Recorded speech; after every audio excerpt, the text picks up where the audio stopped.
Hello students, welcome back. We are going to start with just a very quick revision on what we had last week.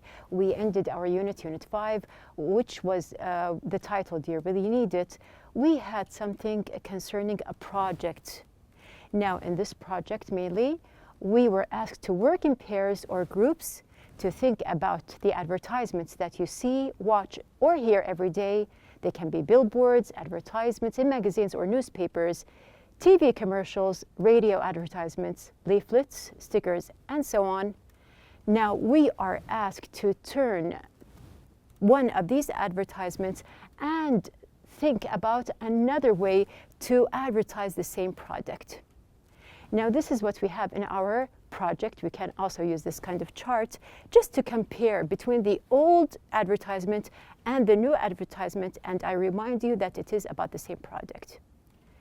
So generally we had unit 5, which was Do You Really Need It, about advertisements, and as we know that these advertisements, they can be aimed to any type of person or the different people that we have in the society.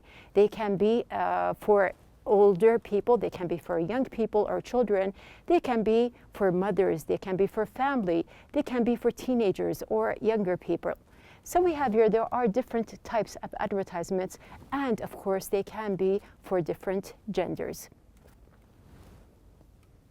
Now we are going to move on and we are going to see our new unit, which is going to be the last unit, inshallah, that we have here. And we can see that we have here these different genders. Now you can see that there are different ways to just introduce the gender here or the type, and we are familiar with the different icons that we have here. We have unit 6, which is the title, The Gender Divide, and in this gender, which is going to be the last gender in the unit, we have related between the types of advertisements and what can be related to the people in the society. Specifically, we are going to talk about the topic of genders.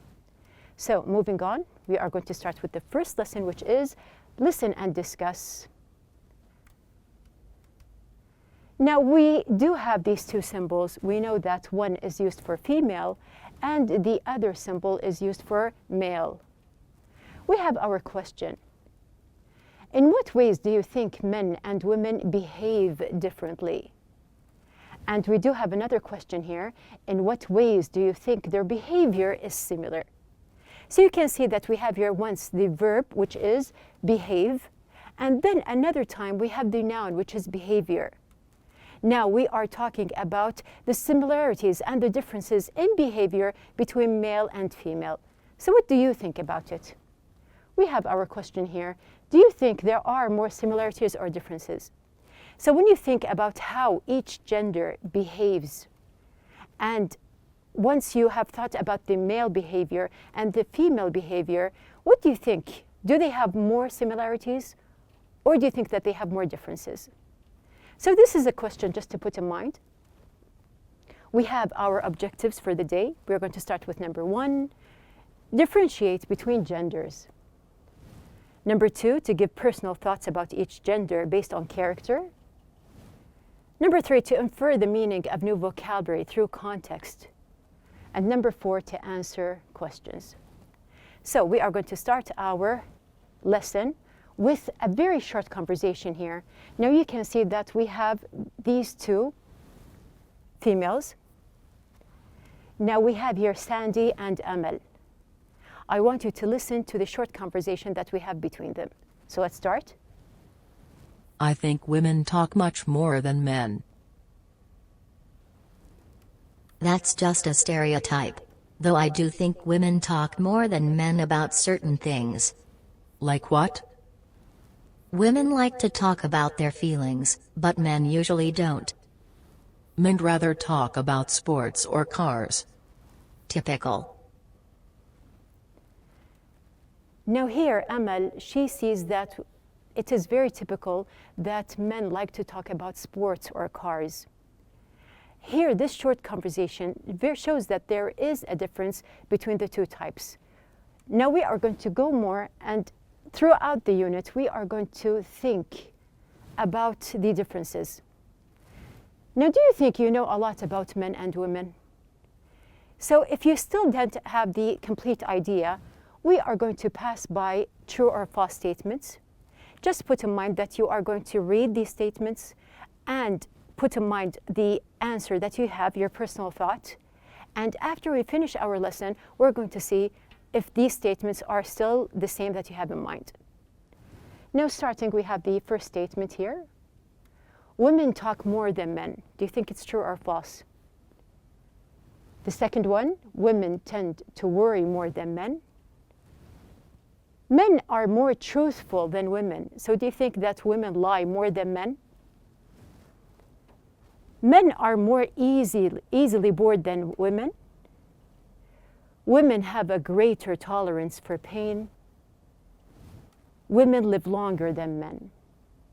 So here, this is the same chart or the same table that we do have in our book. You can just, with a pencil, check which one do you think is true or false. And as we said, we're going to go back and revise our answers at the end. So moving on with our lesson, we have here, we're going to check afterwards. Now first, before we start with the discussion that we have in the book, we are going to pass by the words that we have here. And actually, I'm going to just show you the exercise that we have in the book. We have the exercise page number 83. So you can see that we have the words anxiety, gender, repetitive, stereotype, temperament, capacity, intensity, restless, and tedious. Now here we pass by the words, and just to give you a hint, now we do have these pictures. You can see that there are different pictures that we are going to go pass by also in the lesson. So just to have a very quick look at the pictures here and have an idea about them, we can see that there is a person. This person is once he looks sleepy, the other time he looks a little bit worried, and we can see that he is bored in the third picture. We can see that we have this kind of symbol. We have these bottles or liquids in the bottles. We do have different moods here, you can see. We have something which is very clear, the symbols for each gender. We have a child eating fruit and vegetables. And we do have the fist here, or the hand, which shows some kind of power. Now, moving on with our lesson, we are going to just go by these questions, which are the comprehension question that we have here also in the book. Now, we do have these questions, page number 83. We are going to answer these questions while we are passing by the discussion. So moving on, we are going to start on page number 82 and 83 in your book. So let's start. Now we have two questions here. We have the first one. How much gender difference is there in speaking? We have the second question. What is the average of words women and men can speak a day? So passing by here, we can see that we have here the common stereotype that women talk more than men is wrong. Now put in mind the statements that we have in the true or false. So here basically we can say that how much, very little difference between them. And moving on, we can also highlight another point here, which is some research suggests that men tend to speak more than women in formal settings, and that women speak more in informal situations. So we can see that it is not true that women speak more, but they may speak more informally. So going back to our answer here, we can read the rest and see that the average words for each man and woman who speak every day, the average is going to be 16,000 words. Now we do have two words from the words that we mentioned in the vocabulary part.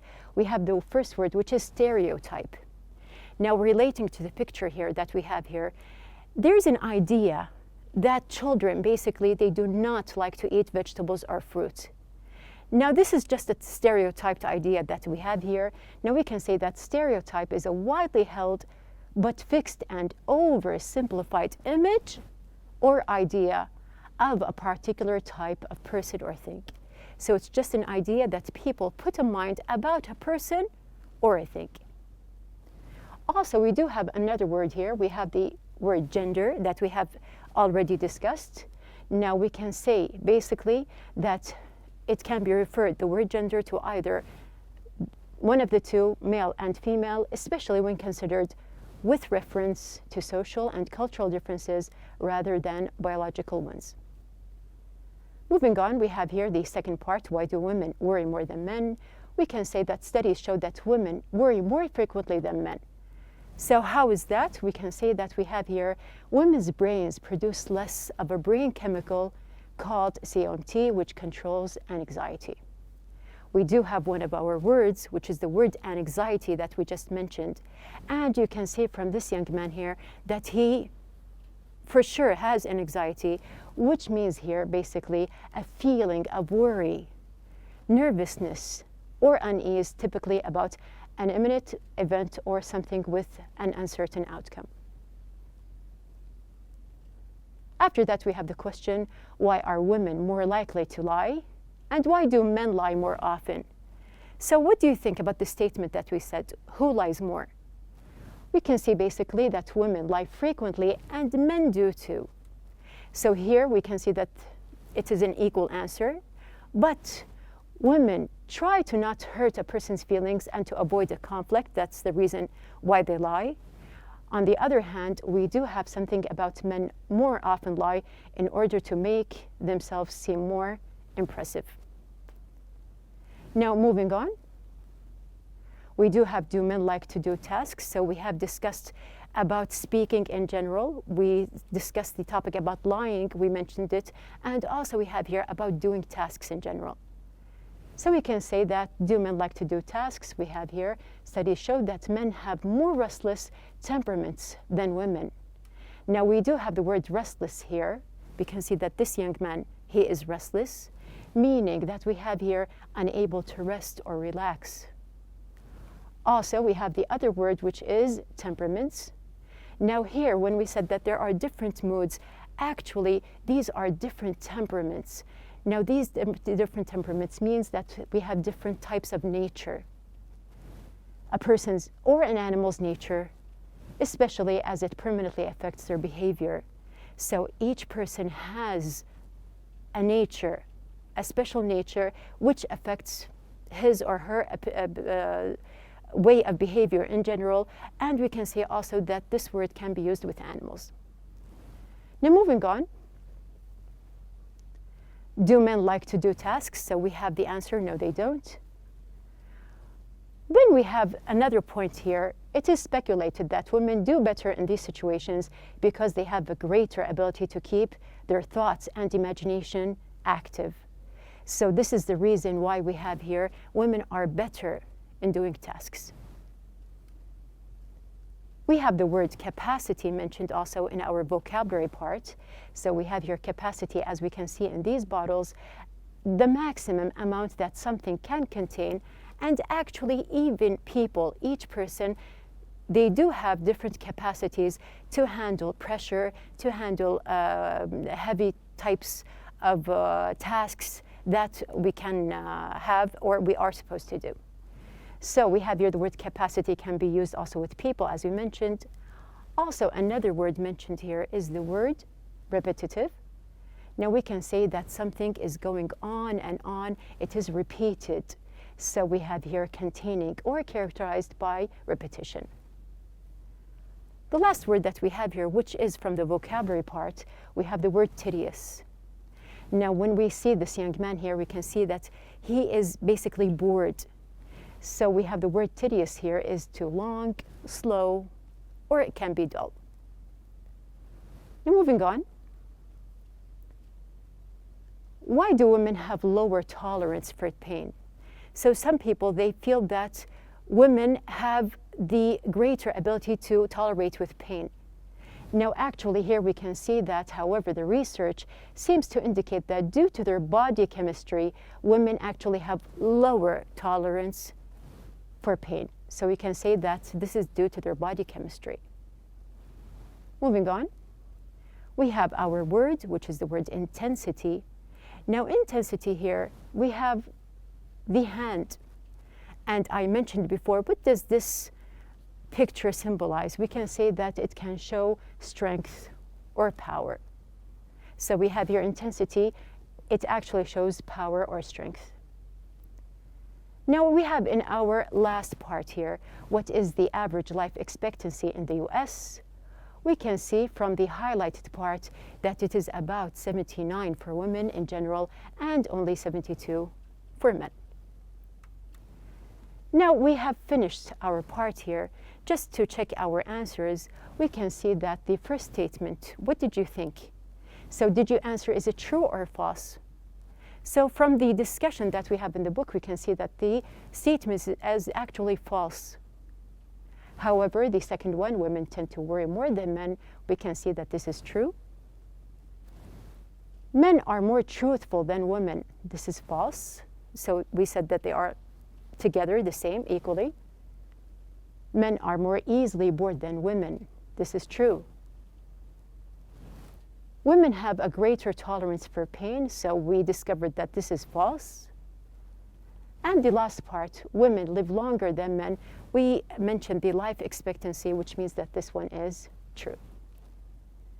So we have the true or false statements ready. Now you do have your assignment, your task, which is homework. We have the words that we mentioned on page number 83. You are going to fill the words and you are going to just answer. I'm going to check our answers in the next lesson, inshallah. Now we do have our comprehension questions on page number 83. So just to revise the answers that we did mention throughout the discussion, we have the first one. In what types of settings do women tend to speak more? We can see that women tend to speak more in informal settings, as we mentioned. What causes women to worry more than men? We can see that we have here women's brains produce less of a chemical that controls anxiety than men's brains do. We also mentioned the third answer here, which is question number 3. What things do women tend to lie about, and what things do men tend to lie about? So we have women tend to lie to avoid hurting another's feelings. Men tend to lie to make themselves look more impressive. What might explain women's ability to deal with repetitive tasks better than men? We have our answer that we did mention. It is possible that women are better at keeping their thoughts and imaginations active. Our last question here we have, which gender has the longer life expectancy? Give an example. We can say, for example, women have a longer life expectancy than men. In the US, the life expectancy for women is 79, and for men, it is 72. So we have revised. We know the most important parts that we have in our lesson, the listen and discuss lesson, and what is it focused on. Now moving on, we're going to observe our sentences again. We have the same answers, and actually have answers and questions from what we mentioned. Here, I want you to observe something. You can see that we have here, women tend to speak. What causes women to worry? Women tend to lie. What might explain women's ability to deal with? Now, if you can see that we have here in all the 4 examples, there is one word that is repeated. You can see that we have here the word to. So here we are going to see the structure that we have here. And basically here we have another example from the passage. We have here having less of this chemical can make it harder for a person to stop worrying. Now I can give you 2 examples here. I can say stop worrying, and I can say at the same time stop to worry. Here, using to in the sentence, it gives you a very different meaning. So one time we can see the verb worry is used with an ing, and the second time there is no ing, but we do have to. So this is going to be the second part in our lesson today. We are going to focus on the infinitive and also on the gerund that we have here. Now this part is going to be our grammar lesson for the day. We are going to pass by the grammar lesson as well as the listen and discuss that we have. We are going to see our objectives. So number 1, to deduct the grammar rules from sentences. Number 2, to differentiate between infinitive and gerunds. Number 3, to apply the correct grammar form with the verbs forget, stop, regret, try, and remember in sentences depending on meaning. We have number 4, to use the passive form of the structures. And we have number 5, to use auxiliary verbs to shorten sentences. Now you can see that we have a lot to do, but actually it is all together, it is combined. So we are going to start first by just differentiating. We have the verb. It can be either a gerund, as we mentioned. Now we do know that the gerund here, as we had the example, stop worrying, is the ing form of a verb that functions the same as a noun. So when I have the ing sometimes with the verb, it turns totally from the form of a verb to a noun. So it looks like a verb, but actually it is a noun. We have here an example, running is fun. Now you can see that we have here running as an example. Running here is a noun, although it looks like a verb. So in this sentence, running is the gerund. It acts just like a noun. So it is not a verb, it acts like a noun. This is why we call it a gerund. On the other hand, we have the infinitive. Now you can see that the infinitive, on the other hand, is a verb form, but doesn't act as a verb. It acts as a noun, an adjective, or an adverb. To see that, we have an example here. I love to swim. These two words act together as a noun, adjective, or an adverb. So love is going to be the verb, but I do have to swim as the noun, the adjective, or the adverb. So basically, it depends on the sentence. Now, we have the two types, which are the gerund and the infinitive. We are going to see the different meanings that each one implies.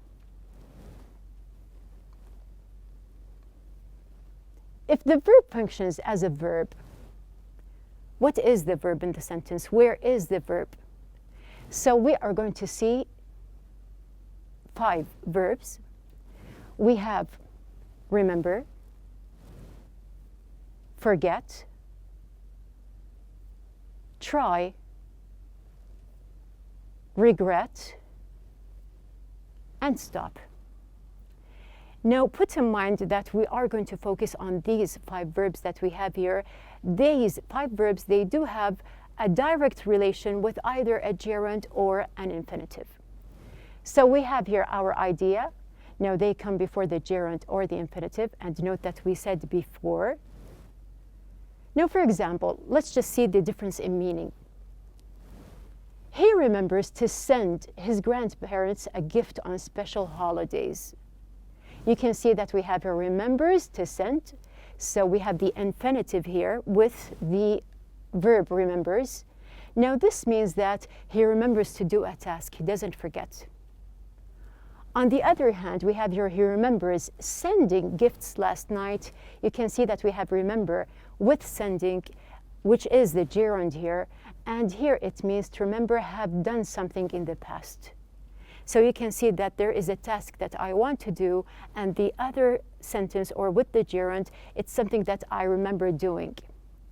Note that we have here remember. It can be used in the present past, the present simple, or the continuous. It depends on the sentence. So we have remember. Here, he sometimes forgets to take his vitamins.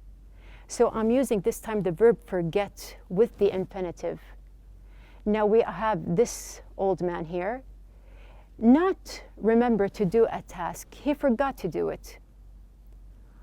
Here in the other example, we have here he sometimes forgets taking his vitamins. Now we have here the verb forget with the gerund, and here we can see that not remember having done something in the past. So in the first one, we know for sure that he had forgotten to take the vitamins. But in the second example, we can see that he forgets taking. He doesn't remember. Did he or did he not take the vitamins? Moving on to the third verb that we have the verb stop. Now we'll stop with the infinitive. We have here an example. He stopped to watch the sunset. You can see that this time we use the past. So which means that we have here this young man here to stop doing something in order to do something else. So let's just say that he was just walking and then he stopped walking or going his way to just watch the sunset. The other example, he stopped watching the sunset. We have here stopped with the gerund watching. We can see here that he stopped the action of watching and he completed another action. So you can see that there is a very clear difference in meaning. We have the same verb stop, but with the infinitive or the gerund, the meaning is different. Moving on, we have here the verb regret. I regret to tell you that I have a secret. Now you can see that we have here the word regret, which means that I have a feeling of being sorry. Or sometimes I just have to feel that I don't want to do something, or actually it has been done and I feel sorry for doing it.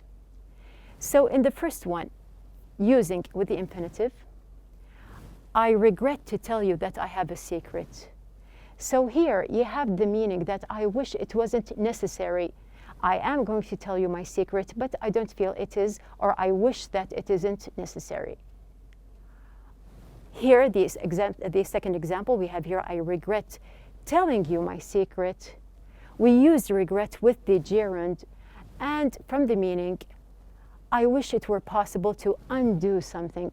So it has been done, and I regret doing it. So you see the first example, I regret to tell you, I am going to tell you, although I don't want to. On the other hand, we have the second example, I have done my action and I regret it. So we have, this is the verb regret. We have the last verb, which is try. Now using try with the infinitive, I tried in the past to reach them, but I couldn't.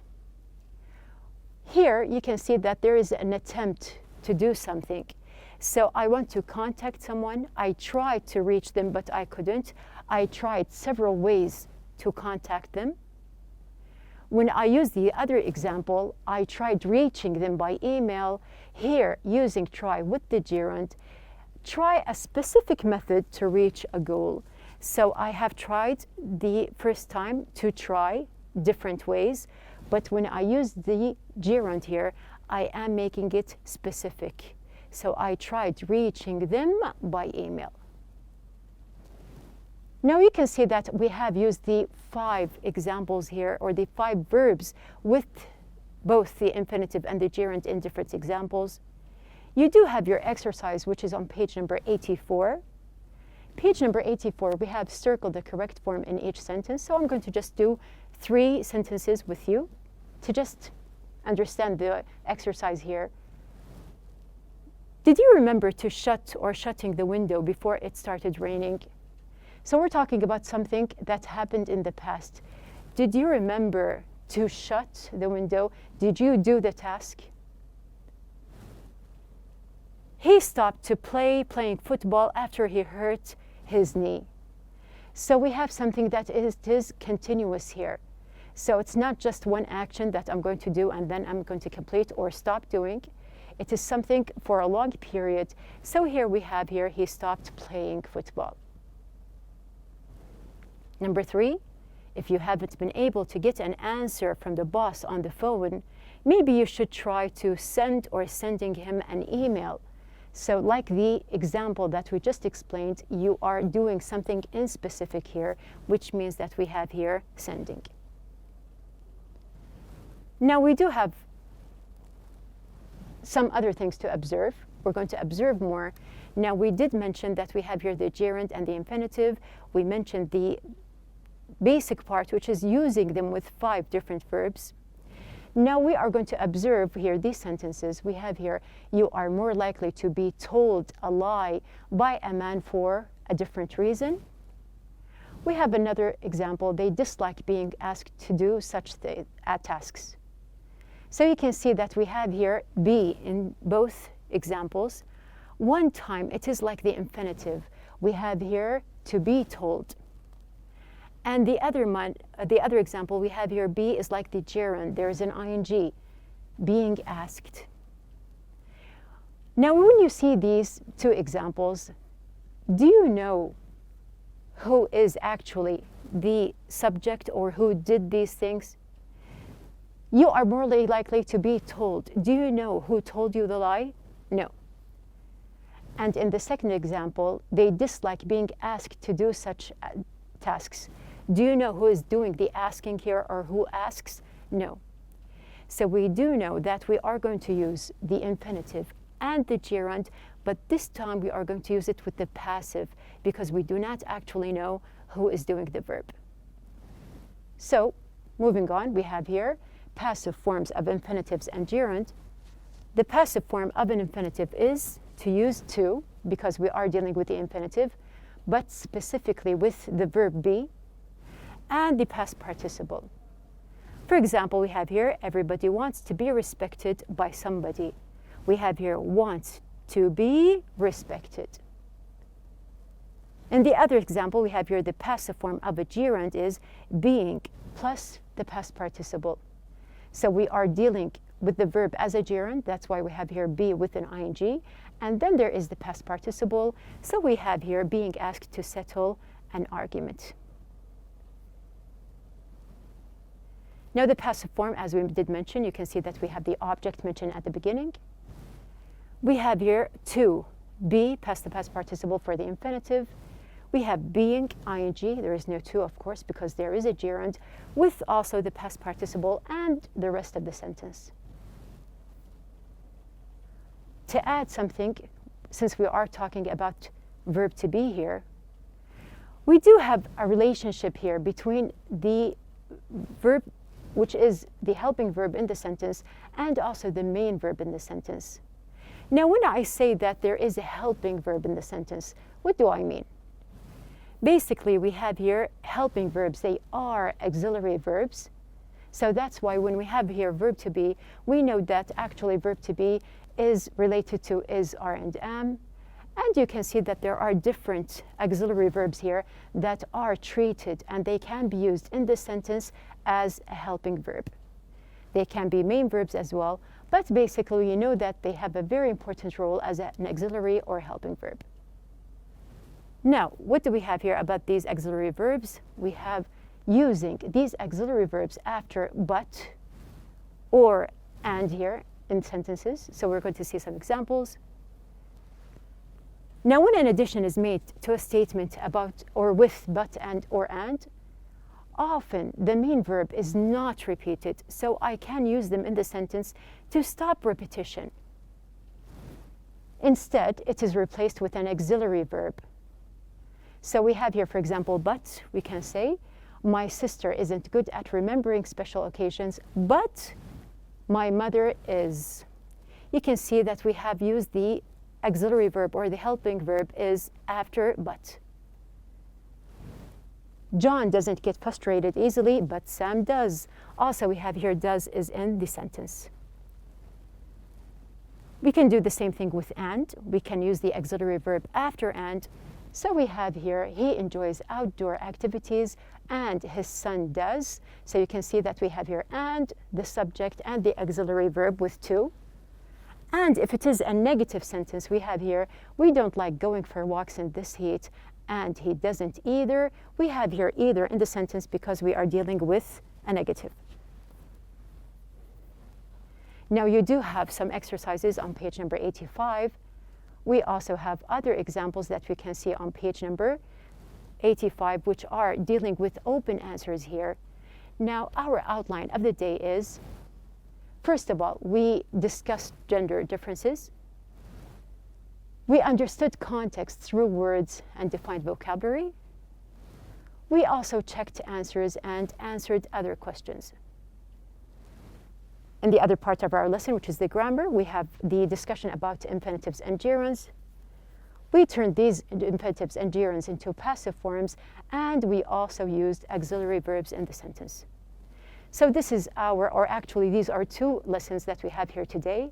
We have discussed the part which is the listen and discuss, and also we have studied the grammar structures that we have in the second part. So just look at the exercises that we have in the book.